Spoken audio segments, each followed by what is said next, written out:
Estoy en el libro de los Hechos, capítulo 3. Hechos, capítulo 3. Dice, Pedro y Juan subían juntos al templo a la hora novena, la de la oración. Y era traído un hombre cojo de nacimiento, a quien ponían cada día a la puerta del templo, que se llama La Hermosa, para que pidiese limosna de los que entraban en el templo. Verso 3. Cuando vio a Pedro y a Juan que iban a entrar en el templo, les rogaba que le diesen limosna. Pedro, con Juan fijando en él los ojos, le dijo, míranos. Entonces él les estuvo atento, esperando recibir de ellos algo. Mas Pedro dijo, no tengo plata ni oro, pero lo que tengo te doy. En el nombre de Jesucristo de Nazaret, levántate y anda. Y tomándole de la mano derecha, le levantó, y al momento se le afirmaron los pies y tobillos. Y saltando se puso en pie y anduvo y entró con ellos en el templo, andando y saltando y alabando a Dios. Y todo el pueblo le vio andar y alabar a Dios. Y le reconocían que era el que se sentaba a pedir limosna a la puerta del templo, La Hermosa, y se llenaron de asombro y espanto por lo que había sucedido. Es un acontecimiento tan brillante ¿verdad que sí? Que algún agregado mío a lo mejor lo marchita, porque es tan contundente, es tan claro. La sola lectura literal ya uno puede rescatar muchas cosas. Primero, la oración. Segundo, la fe de los apóstoles. Tercero, sobresaliente, el milagro de la restauración física de una persona. Y cuarto, que esa persona que estaba privada del acto religioso ahora pudo ingresar al templo y adorar como el común denominador de los judíos. Es extraordinario el texto, pero yo quiero no solamente quedarme en el pasaje, en el relato, que usted ya lo entendió claramente. Me gustaría hacer una alegoría del pasaje. Y cuando estoy hablando de una alegoría, estoy hablando de un ejemplo que se puede trasladar de algo literal a algo netamente espiritual y aplicable a la vida. Por eso es que titulé este mensaje, La puerta no es mi lugar. ¿Cuántos se animan a decir conmigo? La puerta, otra vez, la puerta. Porque dice que este hombre cojo de nacimiento, especifica, lo ponían a la puerta. Y ese era su límite. Lo traían y lo llevaban. Lo traían y lo llevaban. Seguramente tendría hasta escaras en sus nalgas, en sus lomos, en sus piernas, porque era una persona inamovible, reducida su motricidad. Era una persona codependiente porque no se valía por sus propios medios. Ahora, lo interesante es que Pedro y Juan van a orar al templo. Se nota que aún los primeros cristianos que conservaban su identidad hebrea no habían renunciado del todo a sus prácticas judías.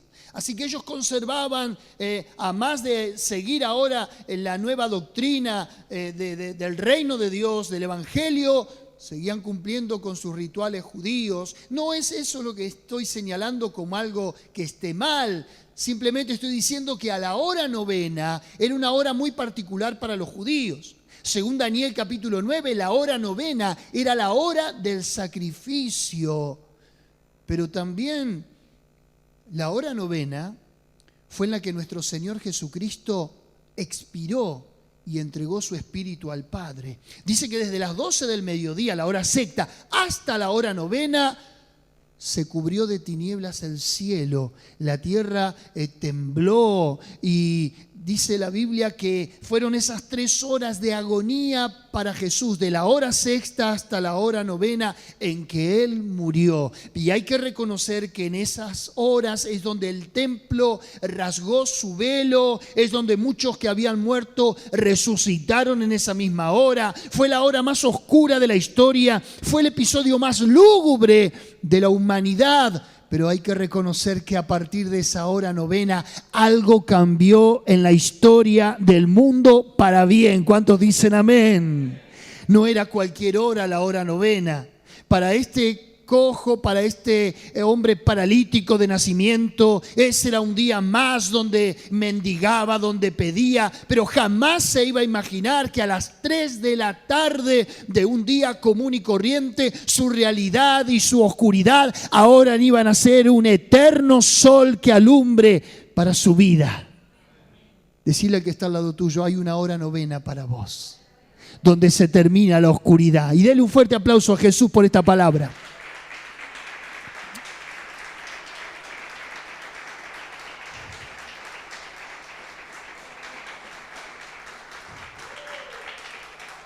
El detalle es que hasta que llegó la hora novena y aparecieron estos 2 personajes allí, su vida era toda una vida de condiciones, no de libertad. Hasta ahí llegaba su vida, más de ahí no pasaba, más del umbral no pasaba. Les estoy haciendo hacer a mis alumnos del seminario una exégesis. ¿Qué es una exégesis? Es una explicación profunda de un pasaje. Es buscar del pasaje información que no aparece a simple vista. En una exégesis uno agarra el pasaje como si fuera un paciente. ¿Me sigue? Y le hace análisis. Análisis cardiológicos, análisis de sangre, análisis de todo tipo. Y uno del texto extrae riquezas que no aparecen a simple vista. Hay 4 métodos que se utilizan para analizar un pasaje. ¿Me sigue? Análisis gramatical, qué decía en su idioma original. Análisis histórico, cuál era el contexto que rodeaba el pasaje. Análisis teológico, ¿hay alguna verdad teológica de doctrina que me diga el pasaje? Y por último, ¿qué me dice para aplicarlo a mi vida? Yo le hice una exégesis al pasaje. ¿Quiere escucharlo? Dice así, lea conmigo el verso 2. Y era traído un hombre cojo de nacimiento a quien ponían cada día a la puerta del templo, que se llama La Hermosa. No había ningún templo en Jerusalén que se llamara La Hermosa. El único templo en Jerusalén era el templo de Herodes, Herodes el Grande, que tardó 46 años en edificarse. Entonces se equivocó Lucas cuando escribió este pasaje. No, decía al de al lado, lee bien. No dice que el templo se llamaba La Hermosa, porque no había un templo llamado La Hermosa. Dice a quien ponían cada día a la puerta del templo. Diga conmigo, la puerta del templo, que se llamaba La Hermosa. Entonces no era el templo el que se llamaba La Hermosa, sino decía, te felicito. Ahora, es cierto que tu puerta, a la cual el cojo se había sentado, y yo ahora hablo de tu puerta, puede ser hermosa. ¿Sabe por qué se llamaba la puerta La Hermosa? Había varias puertas en el templo, porque estaba el atrio de los gentiles, donde entraban a orar los judíos, donde oraban las mujeres, donde oraban los hombres, era todo así bien separado. ¿Por qué se llamaba La Hermosa? Esa puerta. Porque tenía todo un encofrado de madera con unas molduras que dicen que esa madera había sido traída de Tiro, de Sidón, de donde estaban todos los bosques a la orilla del Mediterráneo. Era una madera de acacia, era una madera preciosa, y esa era la única puerta dentro del templo de Herodes que sobresalía por sobre las demás, y se llamaba hermosa. Y quiere decir que este cojo, esta persona que lo ponían a la puerta y que más de la puerta él no podía ir, al menos él, mirándose a sí mismo, considerando las miserias de su vida, lo limitado de su espacio, él se confinaba y a lo mejor hasta se autoconsolaba, creyendo que estaba en el mejor lugar del templo, ya que no podía entrar, pero al menos se consolaba con que la puerta en la que él se paraba era la hermosa. Quiero decirte que tu puerta puede ser la más hermosa en la que estés parado ahora, pero si no la atravesás y te quedás ahí detenido, estás hipotecando, por hermosa que sea, tu avance. No sé si lo estoy diciendo con demasiado énfasis. Hay gente que está en la puerta de su vida, en la puerta de las oportunidades, en la puerta de los sueños, y es hermoso estar allí contemplando lo que puede llegar a ocurrir, pero hasta que no traspases lo hermoso, entre comillas, estarás hipotecando lo perfecto y lo extraordinario que Dios tiene para tu vida. La puerta no es mi lugar, entonces. La puerta, por hermosa que sea, no es mi lugar. ¿Me escuchó? Diga conmigo, hay más entonces. Claro que sí. Pero mi pobre paralítico estaba bajo una maldición. Y no estoy diciendo que la enfermedad fuese una maldición. A lo mejor sí se consideraría a él mismo, ¿por qué Dios me maldijo con la salud de esta manera? Pero la maldición venía de sus ancestros. Él estaba bajo una maldición. Porque sabemos que Dios ama al que goza de una plena salud y libertad de movilidad, pero también ama a aquel que la vida lo ha privado de determinada virtud. ¿Por qué digo estaba bajo una maldición? Porque David maldijo a los cojos y a los ciegos. Poneme por favor en multimedia, no lo busque, quédese en Hechos 3. Poneme en multimedia 2 de Samuel 5, 6 al 8, rápido. 2 de Samuel 5, del 6 al 8. Hay una maldición que David suelta sobre personas con este tipo de incapacidad. Pero analicemos la historia, veamos el porqué. Dice, ¿está ahí en pantalla? Entonces marchó el rey con sus hombres a Jerusalén contra los jebuseos que moraban en aquella tierra, a los cuales hablaron a David diciendo: tú no entrarás acá, pues aún los ciegos y los cojos te echarán. Queriendo decir, David no va a poder entrar acá. Como diciéndole, hasta el más débil no lo vas a poder vencer, no te va a dejar pasar. Pero David tomó la fortaleza de Sión, la cual es la ciudad de David. Y dijo David aquel día: todo el que hiera a los jebuseos suba por el canal y hiera a los cojos y ciegos, aborrecido del alma de David. Por esto se dijo: ciego ni cojo no entrará en la casa. Como los enemigos a David le dijeron: mira, hasta un ciego, un cojo, vas a ver que no vas a poder vencer, no te va a dejar entrar. Ah, sí, dijo él, maten a todos los ciegos y cojos. Pero entiéndase la cultura. Los jebuseos eran una nación perversa, pagana, despiadada, idólatra, y ahí tenía que el pueblo de Dios tomar esa tierra. ¿Se entiende?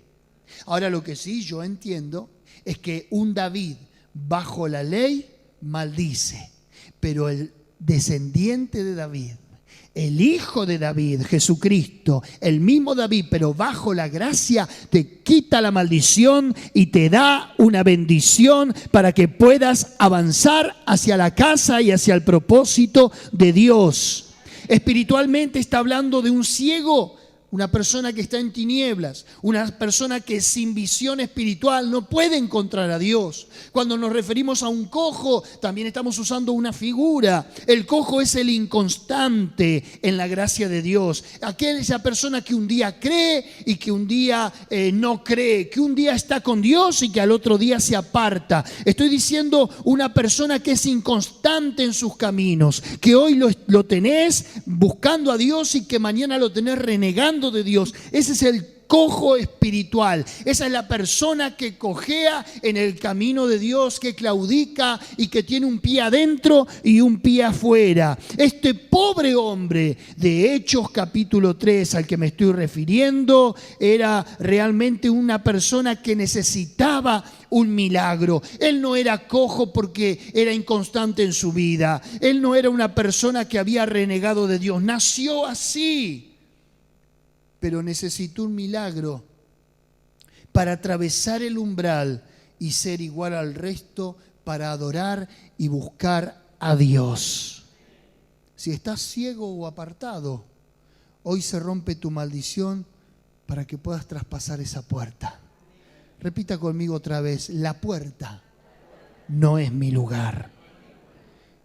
Y cuando digo la puerta no es mi lugar, porque quiero decirle, y quiero arrancarles, si es posible, en esta noche de su corazón, la motivación, la pasión, el levantarse y seguir peleando aun cuando haya obstáculos en la vida. No se puede usted quedar en la puerta de las oportunidades. No se puede quedar en la puerta de lo que prometió ser, pero nunca se concretó. Uno no se puede quedar en la puerta del anhelar, del querer algo, del soñar algo, pero que eso no se convierta en un logro. Yo me resisto a quedarme en la puerta. Y si hay una parálisis en mi vida por el cual estoy en la puerta mendigando, en esta misma noche quiero que esa maldición se rompa. Hubieron personajes en la Biblia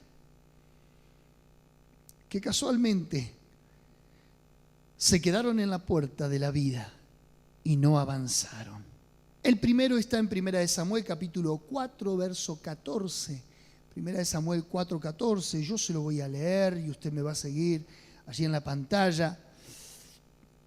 1 Samuel 4:14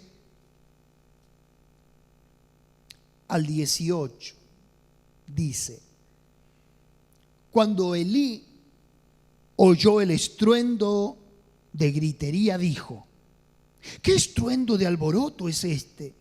Y aquel hombre vino aprisa y dio las nuevas a Elí. Era ya Elí de edad de 98 años, el sumo sacerdote de Israel, 90 y sus ojos se habían oscurecido de modo que no podía ver. Dijo pues aquel hombre a Elí: yo vengo de la batalla, he escapado hoy del combate. Y Elí dijo: ¿qué ha acontecido, hijo mío? Y el mensajero respondió diciendo: Israel huyó de delante de los filisteos y también fue hecha gran mortandad en el pueblo. Y también tus 2 hijos, Ofni y Fines, fueron muertos y el arca de Dios ha sido tomada.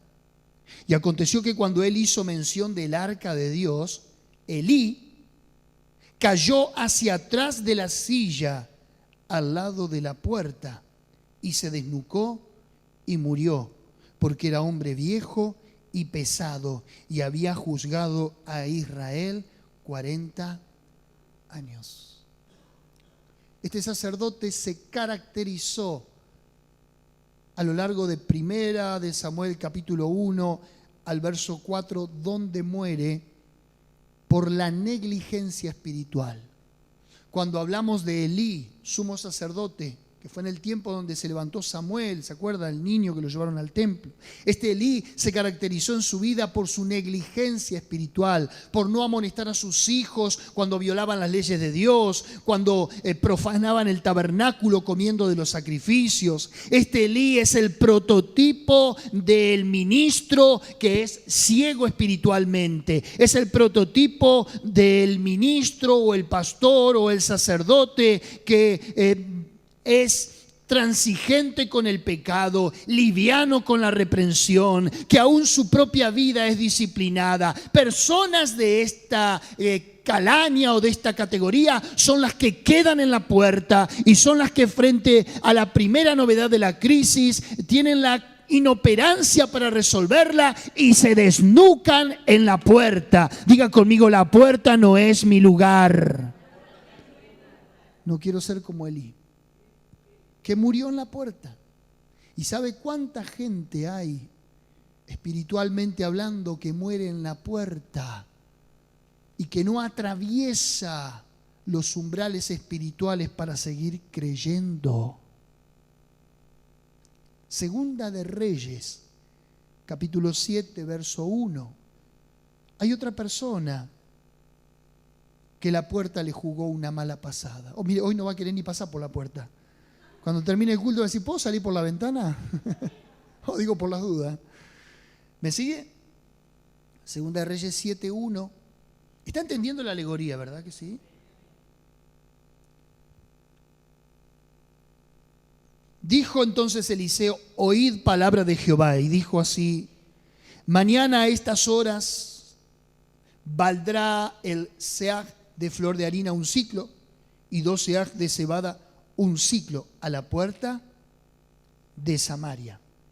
Y un príncipe sobre cuyo brazo el rey se apoyaba, respondió al varón de Dios y dijo, burlándose, si Jehová hiciere ahora ventanas en el cielo, ¿sería esto así? Y el profeta le dijo, he aquí que tú lo verás con tus ojos, mas no comerás de ello. Versos 16 y 17.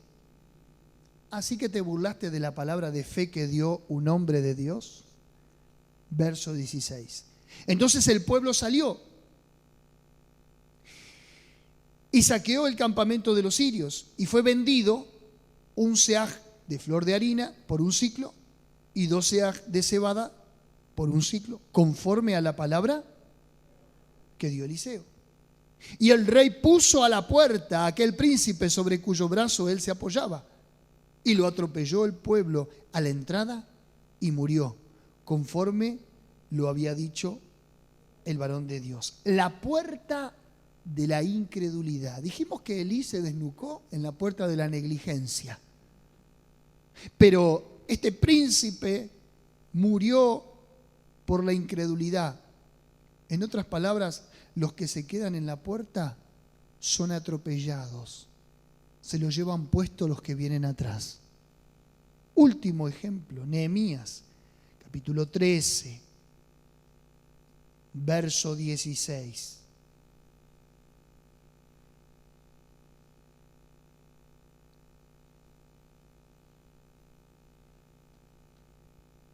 También había en la ciudad tirios que traían pescado y toda mercadería y vendían en día de reposo a los hijos de Judá en Jerusalén. Y reprendí a los señores de Judá y les dije, ¿qué mala cosa es esta que vosotros hacéis profanando así el día de reposo? ¿No hicieron así vuestros padres y trajo nuestro Dios todo este mal sobre nosotros, sobre la ciudad? Y vosotros añadís ira sobre Israel, profanando el día de reposo. Sucedió pues que cuando iba oscureciendo a las puertas de Jerusalén, antes del día de reposo, dije que cerrasen las puertas y ordené que no las abriesen hasta después del día de reposo. Y puse a la puerta guardas, a las puertas algunos de mis criados, guardas, para que en el día de reposo no introdujeran carga. Y se quedaron fuera de Jerusalén 1 y 2 veces los negociantes y los que vendían toda especie de mercadería. Feriantes a la puerta de la congregación. El día de culto, el día que había santa convocatoria, el día en que se leía la ley, el día en que se adoraba a Dios, ellos salían a comprar afuera.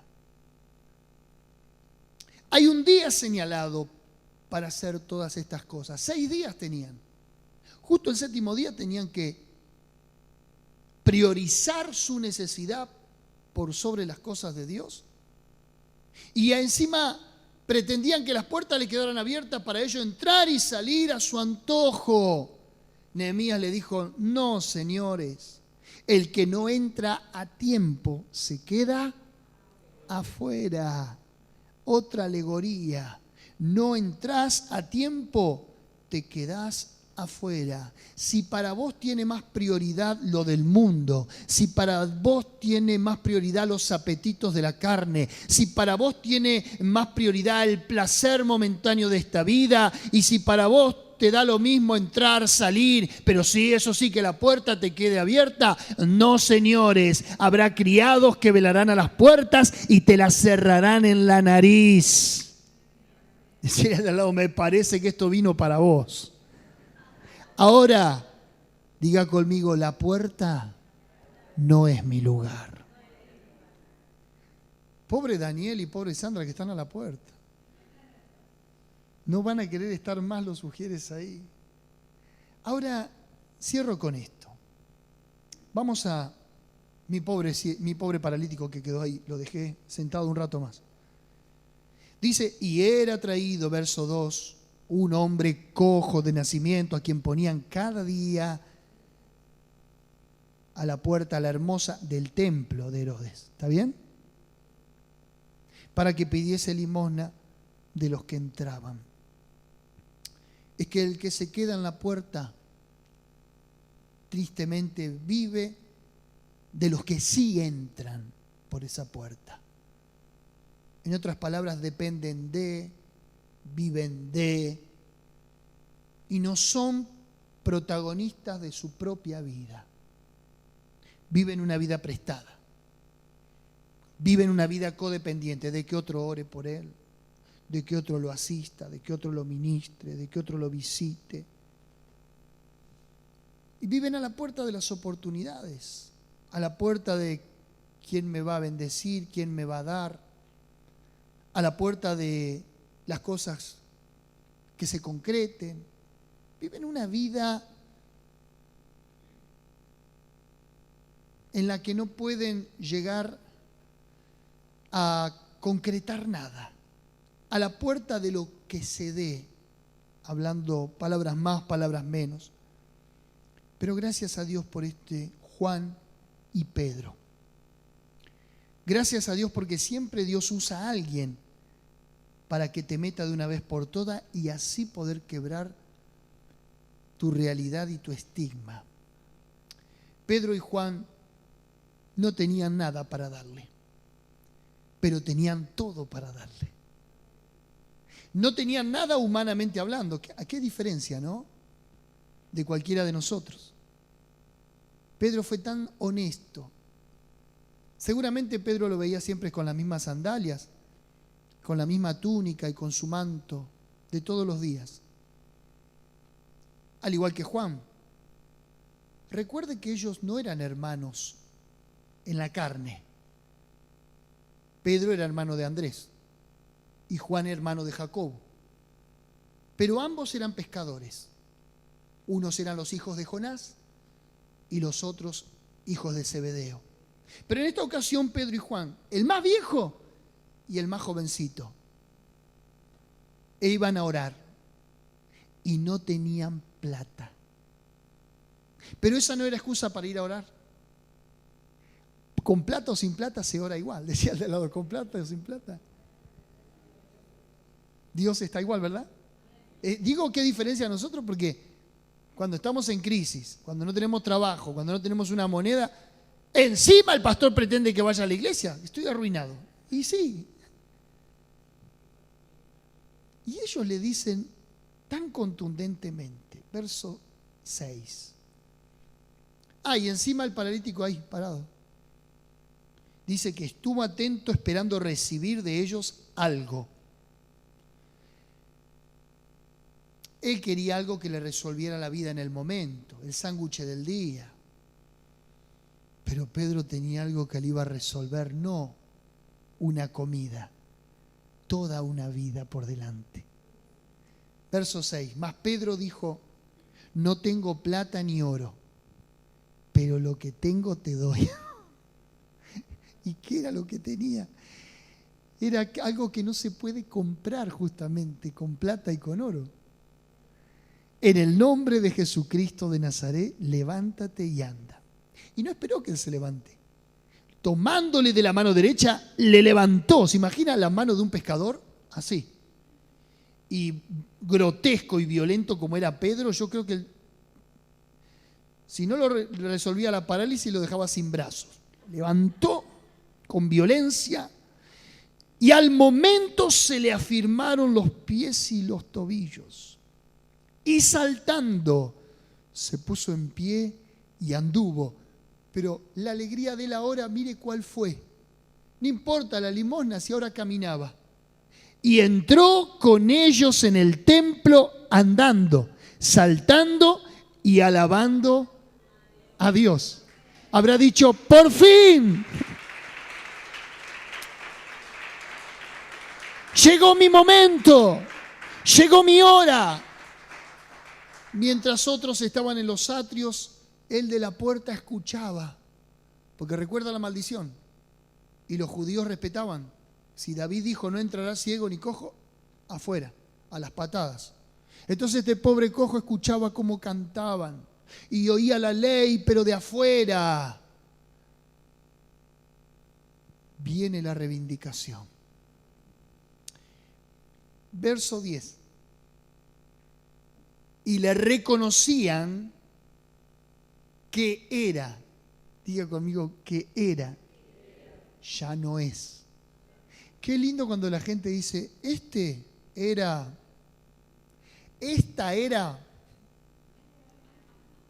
Qué lindo eso. Era. Tiempo pasado. Era el que pedía y se sentaba a pedir limosna a la puerta. Y se llenaron de asombro y de espanto. Bueno, y esto dio como resultante después que ellos pudieran hablarle, y Pedro da aquel extraordinario discurso en el pórtico de Salomón, que era otra puerta también del templo. En pocas palabras, en esta noche quiero decirte que la puerta no es tu lugar. Ya te diste cuenta, ¿no? Con Elí, con los feriantes del libro de Nehemías, con el príncipe que no creyó a la palabra. La puerta no es tu lugar. Y cuando hablo de la puerta, hablo de la antesala a la bendición.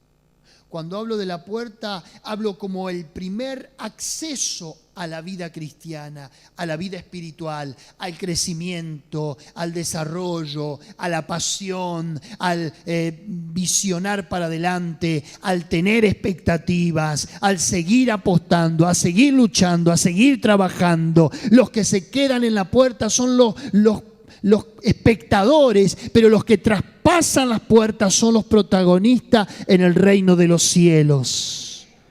No vas a ser más de los que se quedan a la puerta de la bendición mientras otros entran. Llegó tu día, tu hora novena terminó.